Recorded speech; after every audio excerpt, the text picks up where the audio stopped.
여러분, 힘들고 괴로울 때 우는 사람들은 삼류 인생을 사는 거라고 합니다.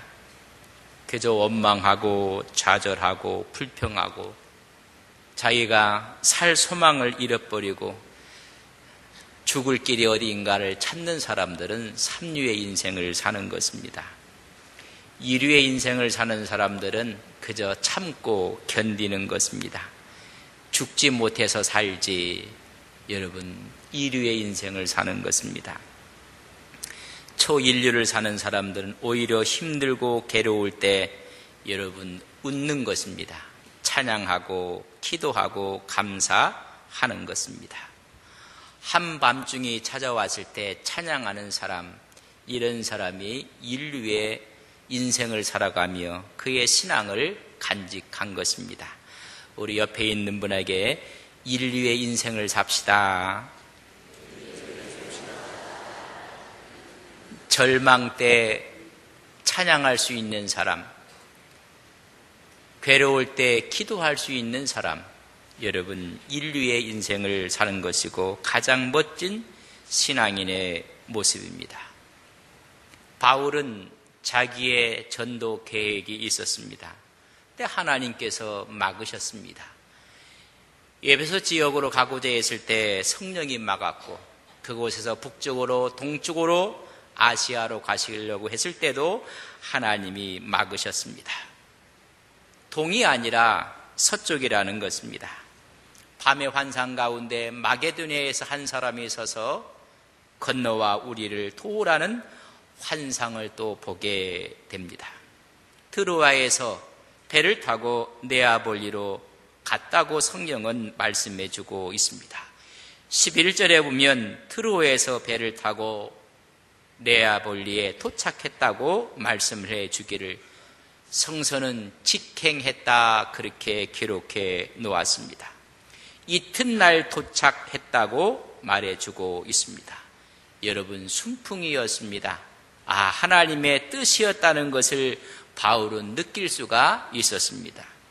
이 건너가는 이 해협이 여러분 250km가 되는 해로였습니다. 역풍을 만나면 닷새가 걸리는 길이었다고 성경은 말해주고 있습니다.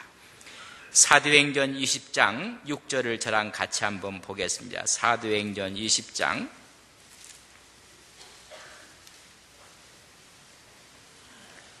6절에 있는 말씀입니다. 함께 있습니다. 우리는 무교절 후에 빌립보에서 배를 떠나 닷새 만에 드로아에 있는 그들에게 가서 이래를 머무느니라. 빌립보에서 드로아까지 닷새 걸렸다고 말해주고 있습니다. 역풍이 불면 하루가 아니라 닷새가 걸리는 길이었습니다. 하나님의 뜻이었던 것을 오늘 순풍이 말해주고 있습니다. 네아볼리에서 자그마한 산맥을 넘어 12km를 들어가게 되면 하나님 거기는 빌립보 지방이었습니다. 동남쪽으로 12에서 16km 떨어진 지역에 빌립보가 있었습니다. 그 빌립보는 넓은 평야가 있었고 강기데스 강이 흐르고 있었습니다. 상업의 중심지였고 학문도 발달되었으며 상당한 번영을 누리고 있었습니다.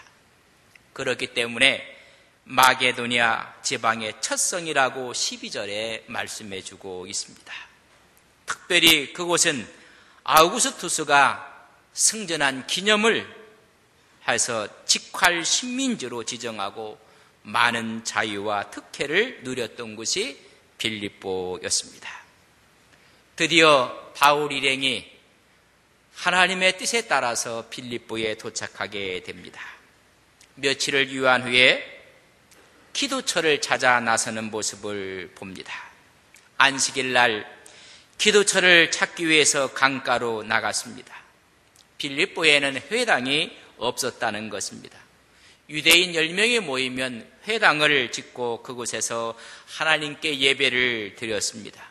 빌립보에는 회당이 없었고, 회당이 없을 때에는 하나님을 경배하는 사람들이 복잡한 도심을 떠나 한적한 곳을 찾아 예배하고 기도했던 곳이 있었다고 합니다. 그래서 그곳을 찾아가는 것입니다. 종종 들판 위로 강가로 찾아갑니다. 시편 137편 1절에 보면 바벨론으로 끌려갔던 유대인들이 이렇게 기록해 놓고 있습니다. 바벨론 여러 강변 거기에 앉아서 시온을 기억하며 울었더라. 바벨론에 있는 여러 강변을 찾아가서 시온을 생각해 보며 울었다고 하겠습니다. 그들이 모여서 기도했고 하나님을 경배했던 곳은 강가였습니다. 첫 안식일을 맞이해서 유대인들이 모일 만한 강가를 찾아 나섰습니다.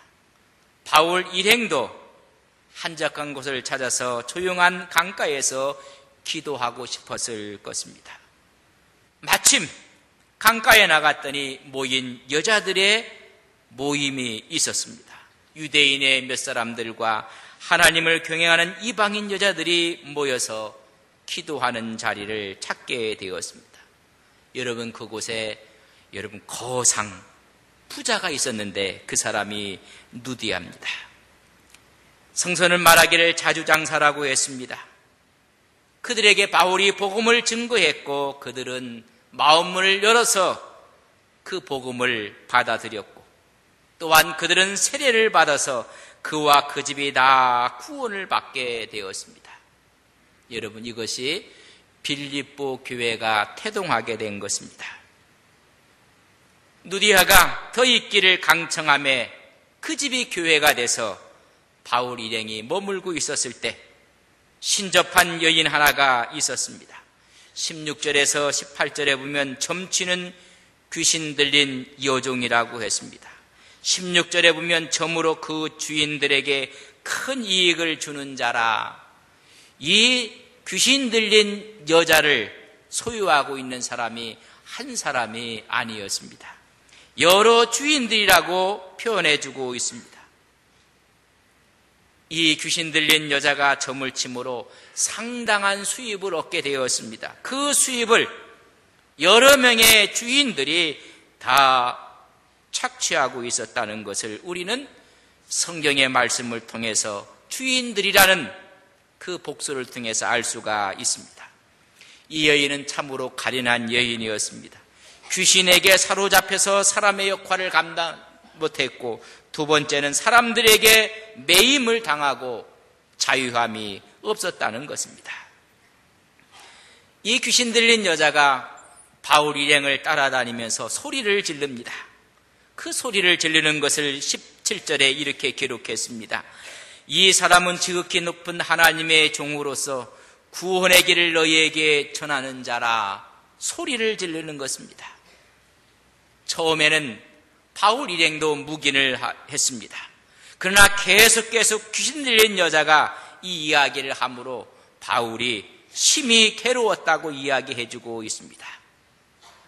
빌립보에 있는 모든 사람들이 바울을 알아보지 못했지만은 이 귀신 들린 여자는 여러분 신통하게 알아보았습니다. 만유의 주제자요 구원자이신 하나님을 알고 그 하나님의 종을 알아보았습니다. 하나님의 종을 알아볼 뿐만 아니라 그의 사역의 핵심이 무엇인지도 알게 되었습니다. 여러분, 귀신이 귀신같이 알아보았습니다. 그의 통찰력은 화인 맞은 양심을 가진 수많은 인간의 통찰력보다 뛰어났습니다. 그는 계속 와치기를 이 사람은 지극히 높은 하나님의 종이다. 너희들에게 구원의 길을 전할 자라고 이야기를 했습니다. 자꾸 이 여자가 소리를 지르니 바울의 일행에게 오히려 복음의 지장이 되었다는 것입니다. 바울이 오늘 18절에 보면 축사의 내용을 우리가 볼 수가 있습니다. 그 귀신에게 이르되 예수 그리스도의 이름으로 내가 내게 명하노니 그에게서 나오라. 그렇게 명했을 때 귀신이 그 여자 속에 있었던 역사했던 귀신이 나가고 말았습니다. 여러분, 예수 그리스도의 권능, 권세의 능력인 것을 우리는 믿습니다. 그분의 이름으로 명하니 귀신이 나갔습니다. 오늘 말씀해 보면 그 여자에게 말하지 않았습니다. 그 여자 속에 역사하고 있는 더러운 귀신에게 말을 하는 것입니다. 악한 영에게 예수의 이름으로 명했을 때 악한 영이 나가고 말았습니다. 귀신 들린 여자는 이제 온전해져서 치유를 받게 되었습니다. 악한 영에서 해방을 받게 되었습니다. 이 일로 인해서 문제가 생겼습니다. 그 뒤에 주인들이 있었는데 이 여자가 점치는 것으로 인해서 수익이 많았습니다. 오늘 19절에 보면 이렇게 기록해 놓고 있습니다. 여종의 주인들은 자기의 수익의 소망이 끊어진 것을 보고 바울과 실라를 붙잡아 장터로 관리들에게 끌어갔다고 말해주고 있습니다. 주인들이 자기의 이익에 여러분 소득을 가져야 될 텐데 수익에 대한 소망이 끊어지고 말았습니다. 이 여자 속에 역사했던 악한 귀신이 나가니 그때부터 점을 치지를 못하는 것입니다.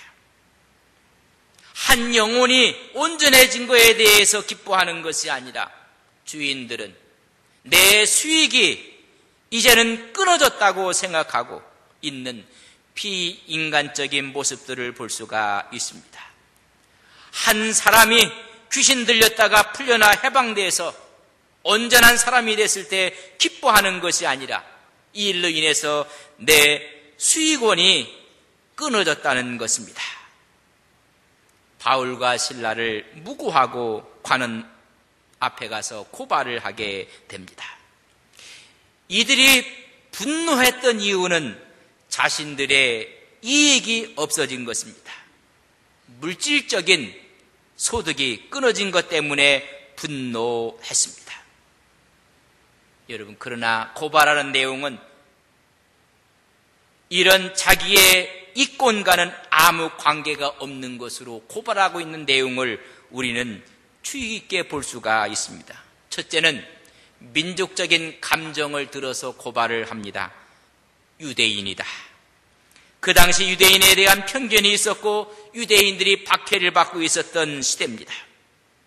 유대인이라는 민족적인 감정을 들추어 냅니다. 우리 성을 심히 요란하게 했다고 민심을 동요시킨다고 인종적이고 민족적인 감정을 들추어 냈습니다.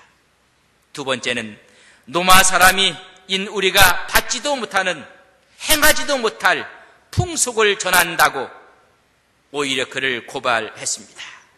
사회적으로 풍기문란죄로 로마 관원들에게 고소하고 고발한 것입니다.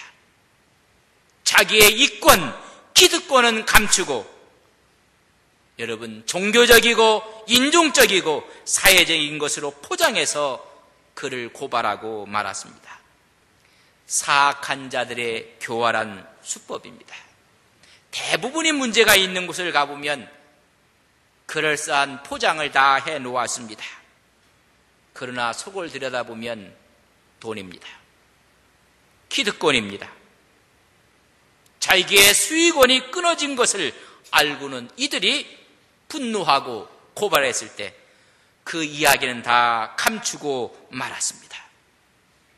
오늘 이 시대에도 수많은 사람들의 이야기를 들어보면 여러분 가장 핵심에는 돈입니다.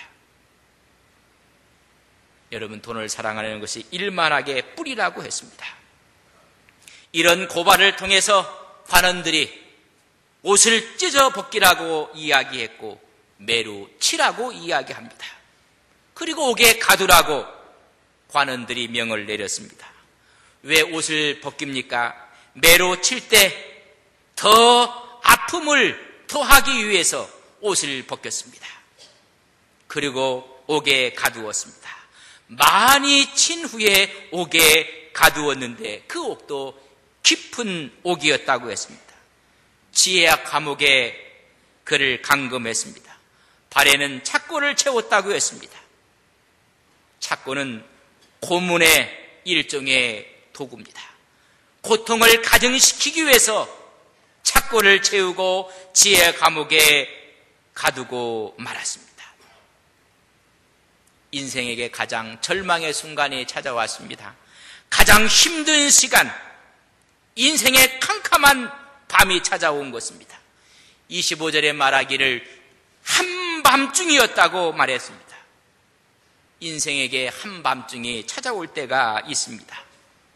종종 캄캄한 밤, 깊은 밤, 절망의 늪이 찾아올 때가 있습니다. 바울은 영적으로 불편했을 것입니다.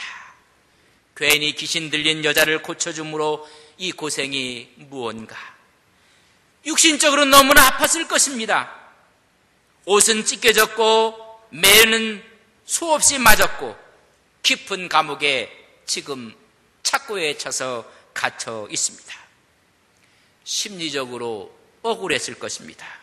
나는 로마 시민권자인데 고발하는 자들의 말만 일방적으로 듣고 나를 때리고 옥에 가두다니. 그는 영적으로, 육신적으로, 심리적으로 깊은 아픔과 고통 가운데 있었습니다. 바울은 마음속에 이런 생각도 아마 있었을지 모릅니다. 하나님, 제가 동쪽으로 가고 싶다고 말씀하지 아니했습니까? 내 계획은 동쪽이었습니다. 그러나 하나님이 2번이나 막으셨습니다. 이 모습이 무엇입니까? 원망하고 불평할 수도 있었을 것입니다. 그러나 바울은 어떤 모습으로 우리에게 보여주고 있는지 25절에 있는 말씀을 저랑 같이 읽겠습니다. 25절 같이 읽습니다. 한밤중에 바울과 실라가 기도하고 하나님을 찬송하며 제수들이 듣더라. 오히려 절망하는 것이 아니고, 오히려 원망하는 것이 아니고 기도하고 찬송했습니다. 바울의 신앙은 인류였습니다. 많은 사람들이 이런 불편한 관계 속에 들어가고 상황 가운데 들어가면 모두가 원망하고 불평합니다. 사람의 인격은 그 사람의 하는 액션, 행동이 아닙니다. 리액션, 어떻게 반응하느냐가 그 사람의 참다운 인격의 모습을 보여주는 것입니다. 우리 신앙도 마찬가지입니다. 우리가 열심히 행하는 모습이 아니라 어떤 상황 가운데 어떻게 우리가 반응하느냐가 그 사람의 참다운 신앙을 보여주게 되는 것입니다. 참다운 신앙의 모습의 특징은 힘들고 어렵고 절망 가운데 기도하는 것입니다. 또한 찬송으로 하늘문을 여는 것입니다. 저는 여러분에게 오늘 이 말씀을 통해서 어렵고 힘들 때 오늘 바울과 실라처럼 찬송하며 기도하는 여러분들이 되시기를 주님의 이름으로 간절히 바랍니다. 1873년 프랑스 호화 여객선이 뉴욕 강을 떠났습니다. 빌르드 아브로였습니다. 거기에 탔던 모든 사람들은 즐거웠고 기뻤습니다. 그리고 행복했습니다. 대서양을 다 건너갈 즈음에 기후가 좋지 않았습니다. 앞에 오는 철선을 서로가 보지 못하고 부딪혀서 충돌 사고가 일어났습니다. 영국의 철선에 있던 노크한 호였습니다. 뜻하지 않게 철선과 여객선이 충돌하고 말았습니다. 그 충돌로 인해서 여객선은 많이 파손되었고 침몰해 가고 있습니다. 그 여객선에 수많은 사람들이 타고 있었습니다. 그 중에 스타포드 여사와 그의 자녀 4명도 타고 있었습니다. 침몰하고 있는 그 위기 상황 가운데, 죽음의 순간 가운데 두려움이 엄습해 올 때 스타포드는 이렇게 하나님께 기도했습니다. 하나님, 이 내 자녀를 구해 주옵소서. 그러나 어머니였던 스타포드 여사는 간신히 표류하고 있었습니다. 지나가는 배에 의해서 극적으로 구조를 받게 됩니다. 이제 살아있는 남편에게 전보를 칩니다. 그 전보는 아주 간략했습니다. 홀로 구조됨. 그 말을 들었던 그의 남편 호레시오 게이츠 스타포드는 배를 타고 태서양을 건너가게 됩니다. 살아있는 아내를 만나기 위해서. 이 스타포드는 뉴욕에서 태어났고 시카고에서 변호사 일을 하고 있었으며 시카고 대학의 법의학 교수였습니다. 이 사람은 YMCA에서 큰 활동을 했고 봉사가 모든 사람들에게 규범이 되었습니다. 사람들은 그를 가리켜서 19세기의 욥이라고 불렀습니다. 스타포드는 영국행 여객선에 올라서 태서양을 건너가고 있습니다. 갑자기 선장이 그를 불렀습니다. 그 부름 앞에 이 스타포드는 선장 앞에 갔을 때 선장이 손을 가리키면서 이야기를 합니다. 선생님, 바로 이곳이 배가 침몰한 장소입니다. 검푸른 파도가 일렁이고 있고 비극적인 현장을 가르쳐 주었습니다. 자기의 네 아들이 죽은 그 자리였습니다. 그는 그것을 바라보면서 펜을 들어서 한 편의 시를 썼습니다. 그것이 오늘 우리 찬송가에 들어와 있는 아름다운 찬양입니다. 그래서 이 찬송시가 탄생을 한 것입니다. 내 평생에 가는 길 선탄하여 늘 잔잔한 강 같은지 금풍파로 무섭고 어렵든지 너의 영혼은 늘 편하다. 내 영혼 편안해. 내 영혼 편안해. 가장 아름다운 찬송으로 우리에게 지금 다가오고 있는 것입니다. 이 찬송시를 필립 폴 보리스가 곡을 붙였습니다. 우리 찬송가 413장의 찬양입니다. 검푸른 파도를 바라보며 그는 기도했고 그 기도는 곡조 있는 기도가 돼서 찬양시가 되었습니다. 그 현장은 지옥의 자리였는데 천국의 자리로 바뀌었습니다. 절망 가운데 기도할 때 그 기도는 찬양시가 된 것입니다. 이사야 38장 히스기야 왕이 병들어 죽게 되었습니다. 하나님이 더 이상 살 수 없다고 선고했습니다. 그는 벽을 향해서 하나님 앞에 기도합니다. 하나님께서 내 기도를 들었고 내 눈물을 보았노라. 내가 내 수완을 15년 더 하리라. 기도함으로 죽음에서 새로운 생명을 연장받게 됩니다. 되었습니다. 오늘 바울과 실라는 그렇게 얻어맞고 깊은 감옥에 갇혀 있을 때 원망하고 불평하는 것이 아니라 하나님께 기도함으로 하늘문이 열리고 땅이 진동했습니다. 그의 기도가 깊어가면서 그 기도는 찬송이 되었습니다. 찬송은 은혜에 대한 고백인 것입니다.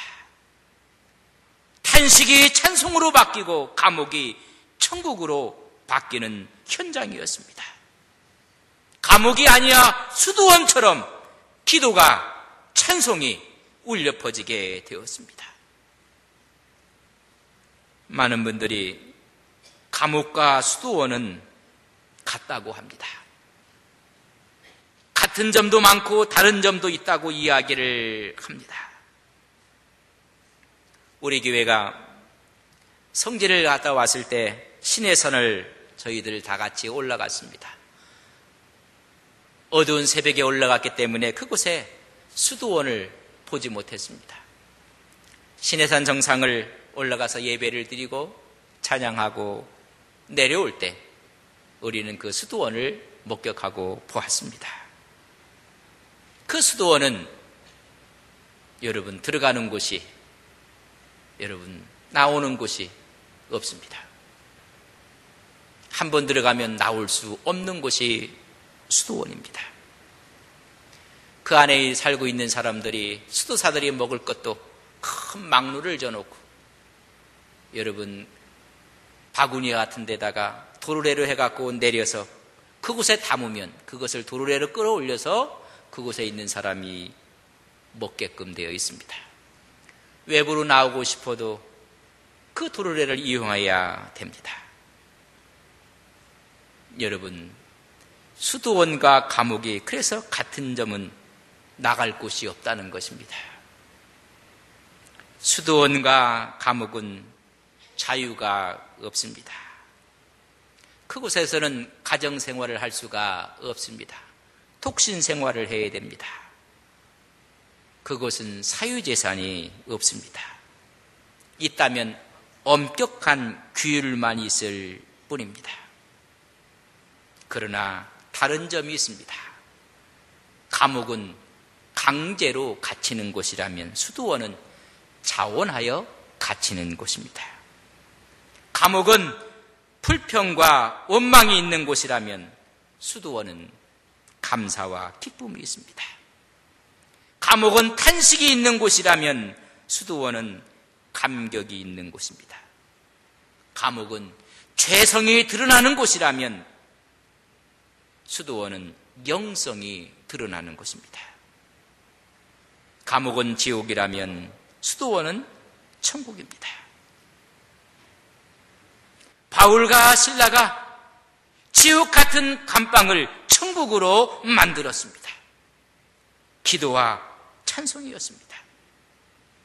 여러분 가정은 천국이십니까? 여러분의 직장과 여러분의 일터는 천국이십니까? 아니, 여러분이 섬기는 교회는 천국이십니까?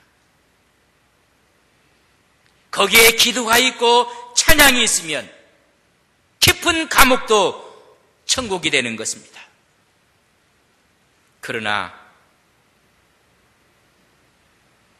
원망과 불평이 있으면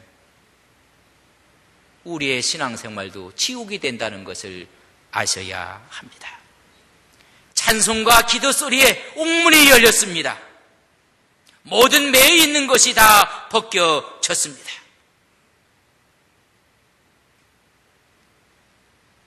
자다가 간수가 깜짝 놀랐습니다.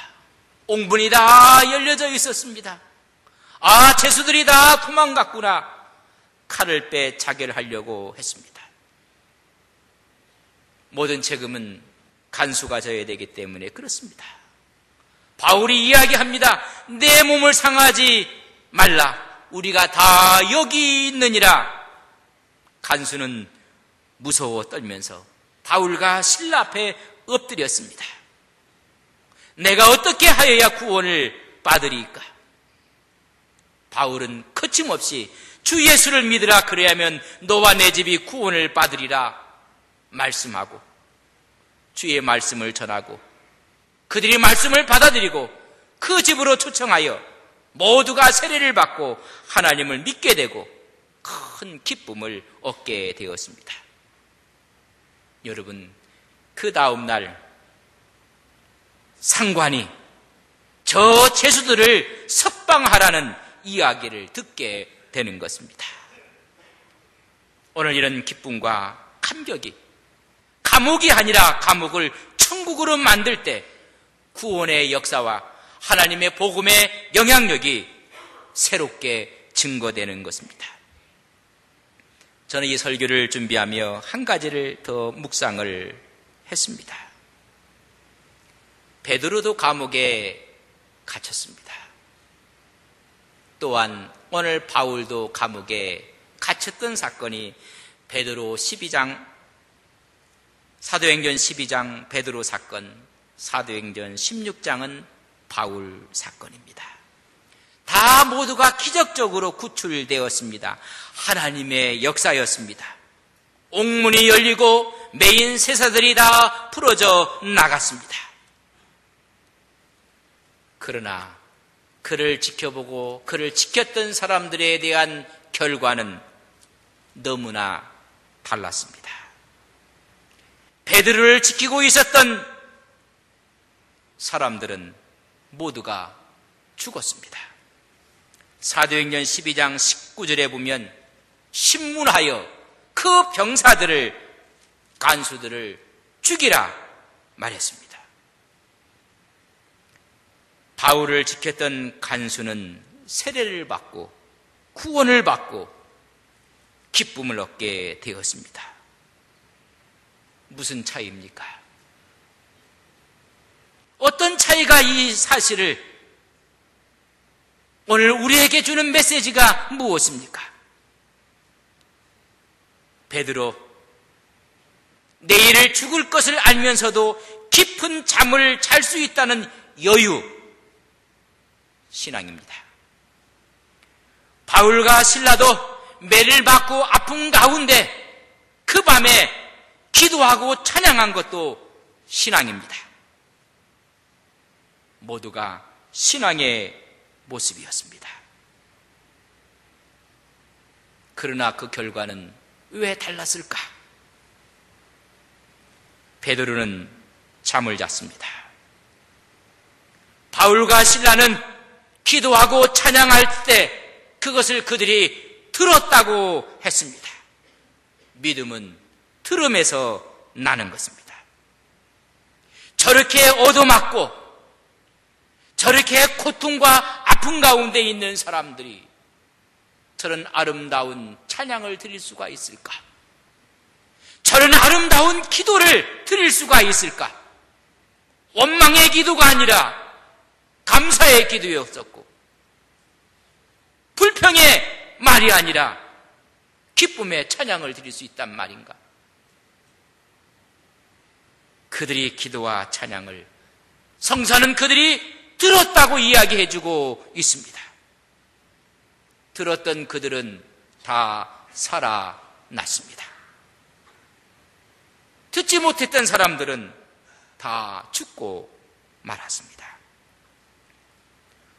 우리는 절망 가운데 우리의 기도, 우리의 찬양이 많은 사람들로 하여금 듣게 해야 됩니다. 깨닫게 하고 느끼게 해야 됩니다. 저런 어려운 가운데서도, 절망 가운데서도 찬양할 수 있을까? 저런 아름다운 언어로 기도할 수 있을까? 그들은 들었습니다. 믿음은 들음에서 나는 것입니다. 그들이 기도하고 그들이 찬양하고 감사하고 기뻐하는 모습 앞에 우리가 어찌하여 구원을 얻을 수 있겠습니까? 구원의 문이 열렸습니다. 베드로 기적입니다. 바울과 실라가 감옥에서 풀려난 것도 기적입니다. 그러나 그 영향력은 너무나 달랐습니다. 우리의 기도와 우리의 찬양이 믿지 않는 사람들에게 들려지도록 영광을 돌리는 믿음의 종들이 되시기를 주님의 이름으로 간절히 바랍니다. 건너와 우리를 도우라는 이 말씀 앞에 순종하고 건너갔을 때 성령이 주시는 기쁨을 체험했습니다. 옥중에서 기도하고 찬양했고 감옥이 천국으로 변했습니다. 지진이 나고 옥문이 터지고 기적을 체험했습니다. 간수의 가정이 구원을 받게 됐고 빌립보 교회가 세워지게 됐고 바울의 영원한 후원교회가 되고 말았습니다. 원망과 불평이 없는 감사와 찬양 속에 기적이 나타났습니다. 원망이 있는 곳, 불평이 있는 곳에는 기적이 없습니다. 거기에는 기도도 없고 찬양도 없습니다. 기적은 바람 부는 날, 파도 치는 날, 인생의 한밤중에 기적은 일어나는 것입니다. 자신의 원칙과 철학과 고집과 주장을 내려놓고 성령의 인도하심 앞에 순종할 때 평탄한 길이 아니었습니다. 그렇기 때문에 기적은 일어나는 것입니다. 그때 기도하고 찬양할 때 기적은 일어납니다. 기적은 한밤중에 기도할 때 찬양할 때 오늘도 일어나는 것을 믿습니다. 한밤중이십니까? 기적을 체험하시는 온 성도들이 되시기를 주님의 이름으로 간절히 축복합니다. 하나님, 기적은 바람 부는 날, 파도 치는 날, 인생의 한밤중에 일어납니다. 평탄한 길이 아닙니다. 아픔과 고통과 절망의 순간입니다. 그렇기 때문에 기적은 일어납니다. 기도가 있는 곳, 찬양이 있는 곳, 오늘도 우리의 삶 속에 하나님의 기적의 역사가 일어나게 하옵소서.